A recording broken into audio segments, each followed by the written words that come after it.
Ya, selamat pagi untuk Anda yang baru bergabung bersama kami di Sapa Indonesia. Sekarang kami saatnya menghadirkan segmen Tanya Jawab COVID-19.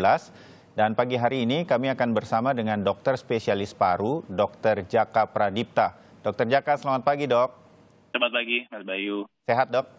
Alhamdulillah sehat. Ya, Sehat mudah-mudahan juga, selalu begitu.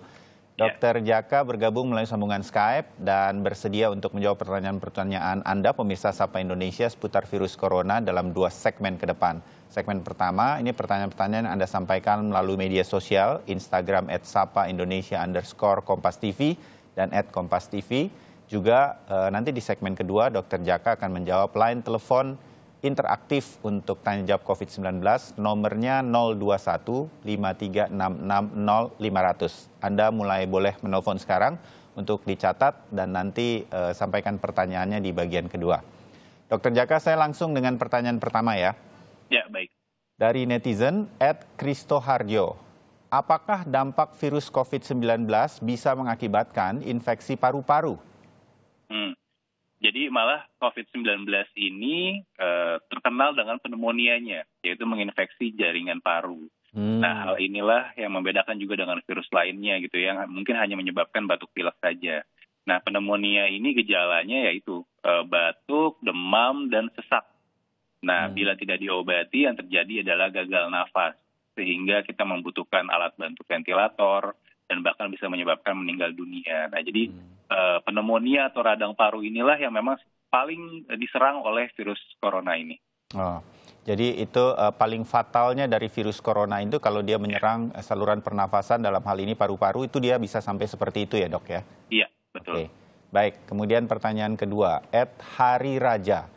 Apabila pasien datang dengan keluhan sesak, batuk, demam, dan pasien mengatakan ada riwayat sakit TBC, tapi riwayat pengobatan disangkal, apakah bisa dicurigai dia terinfeksi corona, Dr. Jaka?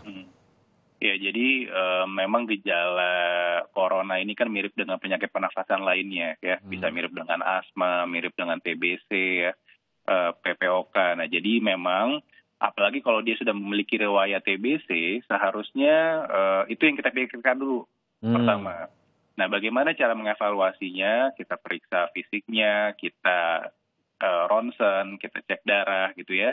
Kita evaluasi, ini masih ada berhubungan sama TB-nya atau tidak. Tapi kalau misalnya memang dari hasil darah dan lain-lain menunjukkan bahwa ini ke arah corona, ya kita langsung jadikan PDP. Karena orang TB juga sebenarnya beresiko untuk terkena corona, karena kan dia daya tahan tubuhnya rendah dan struktur parunya udah kurang bagus gitu ya. Jadi memang mereka juga beresiko tinggi. Jadi jangan langsung berpikiran dulu terhadap corona, lakukan assessment dulu di rumah sakit gitu ya. Kalau memang berhubungan dengan corona, baru kita lakukan swab dan lainnya. Tetapi jujur terhadap apa yang terjadi pada diri kita itu sangat penting bagi tenaga kesehatan untuk segera melakukan pertolongan ya. Kalau memang TBC, saya pernah menjalani pengobatan sedemikian rupa, semua harus rinci sehingga tenaga medis bisa segera melakukan tindakan yang tepat ya, Dr. Jaka ya. Betul sekali. Informasi sangat kami butuhkan saat ini, jadi koordinasi pasien dengan dokter itu yang penting juga.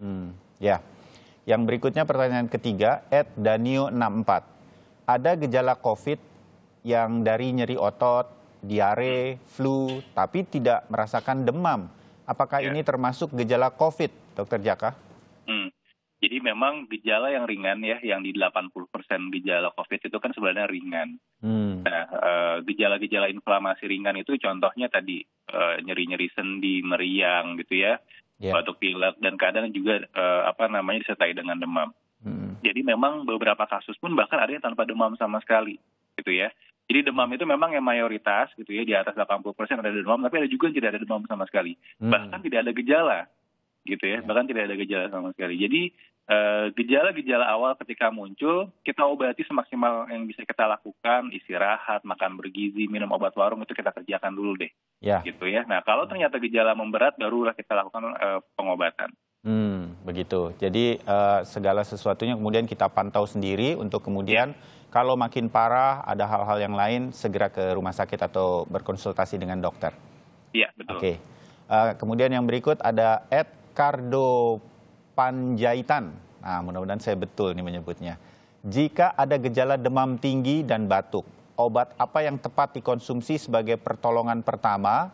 Dan rapid test apakah benar-benar dapat mendeteksi langsung positif atau tidak, Dr. Jaka? Baik, ini jadi berhubungan dengan yang tadi ya. Jadi kalau misalnya memang kita demam, ada batuk, silahkan minum obat paracetamol, obat batuk gitu ya, yang bisa kita jangkau dengan... Yang biasanya kita anggap cocok dengan kita, kalau batuk kita minum... Betul. Sebuah brand obat, silakan gitu. Silakan gitu. Jadi nggak harus khusus spesifik dan lain-lain, jangan.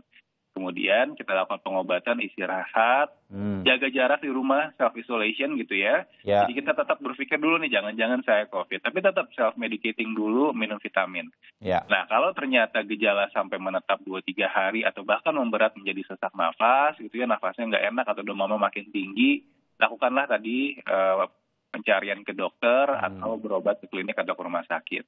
Nah, mengenai rapid test, memang rapid test itu saat ini di Indonesia digunakan sebagai screening. Meskipun memang sebenarnya di negara lain pun ini tidak direkomendasikan, bahkan WHO pun tidak merekomendasikan. Nah, rapid test itu sebenarnya menilai antibodi kita.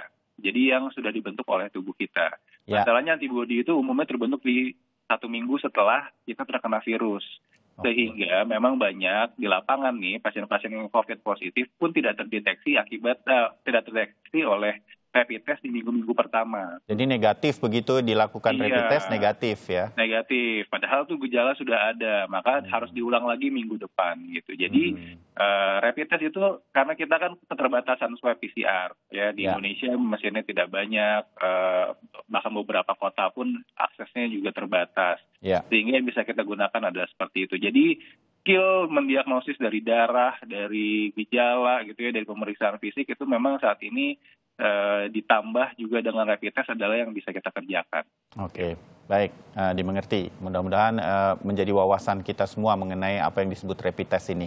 Terakhir dari netizen Dr. Jaka, @Henitanti, apakah es degan bisa terpapar virus corona? Aduh, ini jadi buka puasa kita, Dr. Jaka ini. Dan apakah kayaknya ya, lagi buka puasa. Benar. Dan apakah virus dapat mati di dalam es atau di dalam dingin begitu, Dr. Jaka? Ya, sebenarnya virus apapun dan virus corona itu sangat menyukai tempat-tempat lembab dan dingin gitu ya. Jadi di suhu-suhu rendah, kulkas itu sebenarnya virus ini malah hidup. Makanya kenapa kalau kita mau transport sampel virus itu harus dimasukkan ke es, tempat dingin, tempat es gitu. Nah, jadi tapi jangan berarti kita langsung takut dengan makanan-makanan dingin.